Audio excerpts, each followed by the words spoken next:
خلیفہ ہارون الرشید نے ایک بار حضرت بہلول دانا رحمۃ اللہ علیہ سے فرمایا کہ اے بہلول، مجھے بتائیں کہ ہوشیار اور طاقتور بچے کس طرح پیدا کیے جاتے ہیں، کوئی نسخہ بتائیں۔ حضرت بہلول دانا رحمۃ اللہ علیہ نے فرمایا، اے وقت کے خلیفہ، ہوشیار اور طاقتور بچے پیدا کرنے کا انتہائی آسان نسخہ ہے، اور وہ یہ ہے: بسم اللہ الرحمن الرحیم۔ السلام علیکم ناظرین، خلیفہ ہارون الرشید کی شادی اپنی چچا زاد زبیدہ سے ہوئی۔ زبیدہ خوبصورت اور ذہانت کے لحاظ سے اپنی مثال آپ تھی۔ ملکہ زبیدہ نے جلد ہی دربار خلافت میں بھی اپنا مقام بنا لیا، جس کی وجہ سے بڑے بڑے مسئلوں میں ملکہ سے مشورہ لیا جانے لگا۔ بغداد میں ہر طرف ملکہ کی شہرت کا طوطی بولنے لگا، اور یہ وہی ملکہ زبیدہ بنت جعفر ہے جس نے اہل مکہ کے درپیش مسائل اور پانی کی قلت کو دیکھا تو اس نے میدان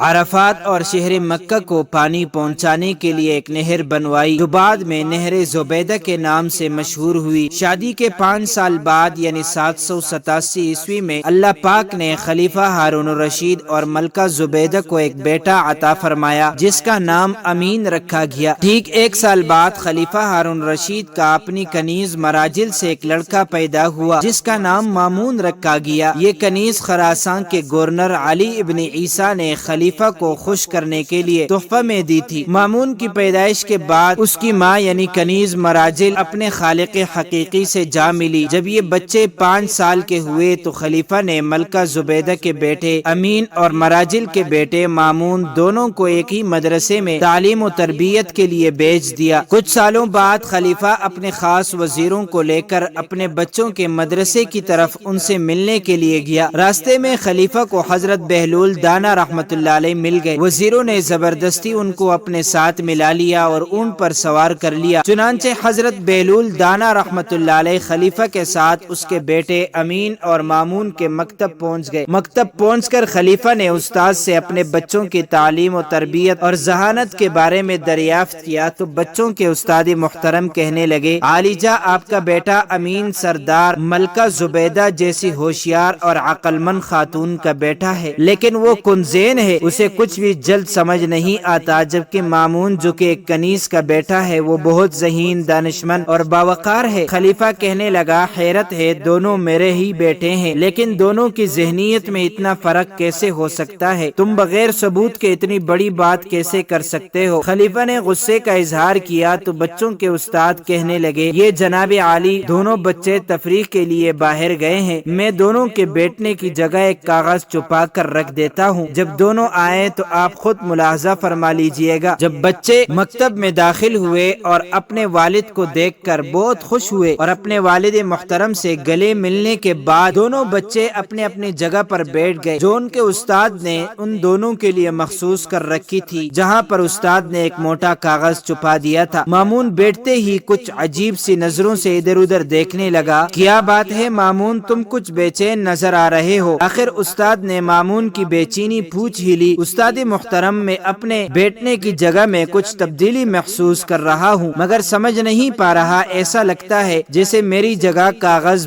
بر اوپر ہو گئی ہے یا چھت کاغذ بر نیچے ہو گئی ہے۔ امین، کیا تمہیں بھی کوئی تبدیلی محسوس ہو رہی ہے؟ امین نے جواب دیا، نہیں استاد محترم۔ خلیفہ تو جیسے دم بخود ہو کر رہ گیا اور سر پکڑ کر بیٹھ گیا۔ حضرت بہلول رحمۃ اللہ علیہ بھی یہ منظر دیکھ رہے تھے۔ بچوں کے استاد بولے، عالی جاں، اگر اجازت ہو تو دوسرے کمرے میں چلتے ہیں۔ وہ بچوں کو ادھر چھوڑ کر دوسرے کمرے میں چلے گئے۔ خلیفہ نے حیرت زدہ ہو کر کہا، آخر کیا ماجرا ہے؟ امین کی ماں زبیدہ عرب کی ذہین ترین عورتوں میں سے ہے، اس کا کوئی مقابلہ نہیں، مگر اس کا بیٹا آخر کنذہن کیوں؟ بہلول دانا رحمۃ اللہ علیہ جو تب سے خاموش کھڑے تھے بول پڑے، عالی جاں، اگر اجازت دے تو میں ان کا سبب بیان کروں۔ ہاں ہاں ضرور کرو۔ خلیفہ بہلول کی طرف متوجہ ہوا۔ حضرت بہلول نے فرمایا، اولاد کی دانشمندی اور ذہانت کے 2 بڑے سبب ہوتے ہیں۔ خلیفہ دلچسپی سے حضرت بہلول کی باتیں سننے لگا۔ حضرت بہلول کہنے لگا کہ اولاد کی ذہانت اور دانشمندی کا پہلا سبب یہ ہے کہ عورت اور مرد کے درمیان فطری رغبت اور خواہش ہو تو ان کی اولاد ہوشیار، ذہین اور دانشمند ہوتی ہے۔ دوسرا یہ کہ عورت اور مرد مختلف خاندان سے ہوں تو ان کی اولاد میں عقل اور دانش کی فراوانی ہوتی ہوتی ہے۔ خلیفہ جلدی سے بولے اس کی کوئی دلیل ہے تو وہ بیان کرو، بنا دلیل کے میں یہ کیسے مان لوں؟ خلیفہ نے بہلول سے وضاحت طلب کی۔ حضرت بہلول نے فرمایا اس کی مثال درختوں اور جانوروں میں نظر آتی ہے۔ حضرت بہلول دانا رحمت اللہ علیہ نے وضاحت بیان کرنا شروع کی۔ اگر پھل کے درخت میں کسی دوسرے پھل کے درخت کا پیوند لگا دیا جائے تو نہایت لذیذ عمدہ پھل پیدا ہوتے ہیں۔ اسی طرح اگر گھوڑے اور گدھے کے ملاپ سے خچر پیدا ہوتا ہے، اس کی ہوشیاری، پھرتی اور طاقت کا جواب نہیں۔ اب علیزا ہم سمجھ سکتے ہیں کہ امین میں جو ذہانت کی کمی محسوس ہوتی ہے اس کی وجہ اس کی والدہ اور آپ کی رشتہ داری ہے، جبکہ مامون کی ماں دوسرے ایک قبیلے سے تعلق رکھتی تھی۔ خون کے لحاظ سے آپ میں اور اس میں جو فرق ہے وہی مامون کی ذہانت اور دانشمندی کا سبب ہے۔ خلیفہ نے جب یہ ساری تفصیل ایک ایسے شخص سے سنی جسے سارے شہر کے لوگ دیوانہ کہتے تھے تو حیران رہ گیا۔ بچوں کے ساتھ بھی حضرت بہلول دانا رحمت اللہ علیہ کی تعریفیں کرنے لگے۔ ناظرین، اس واقعے سے معلوم ہوا کہ اگر ہوشیار طاقتور بچوں کی خواہش ہو تو دوسرے خاندان میں رشتہ کرنا چاہیے۔ آپ میں سے کس کس نے اپنے خاندان میں رشتہ کیا اور اس کا کیا اثر پڑا بچوں پر، ہمیں کمنٹ میں ضرور بتائیے۔ اور کس کس نے اپنے خاندان سے ہٹ کر کسی اور خاندان میں رشتہ کیا ہے تو اس کا اثر بچوں پر کیا پڑا، یہ بھی ہمیں کمنٹ میں ضرور بتائیں تاکہ اس واقعے کی مزید تحقیق ہو سکے۔ اللہ تعالی ہمیں حق بات سننے، سمجھنے اور اس پر عمل کرنے کی توفیق عطا فرمائے، آمین۔ معزز ناظرین، امید کرتا ہوں آپ کو یہ ویڈیو اچھی لگی ہوگی۔ مزید معلومات کے لیے ہمارے چینل کو سبسکرائب کیجیے۔ اگر زندگی کے لمحات مزید باقی رہے تو آپ کے لیے ایک اور بہترین ویڈیو لے کر حاضر ہوں گا۔ تب تک کے لیے اللہ حافظ۔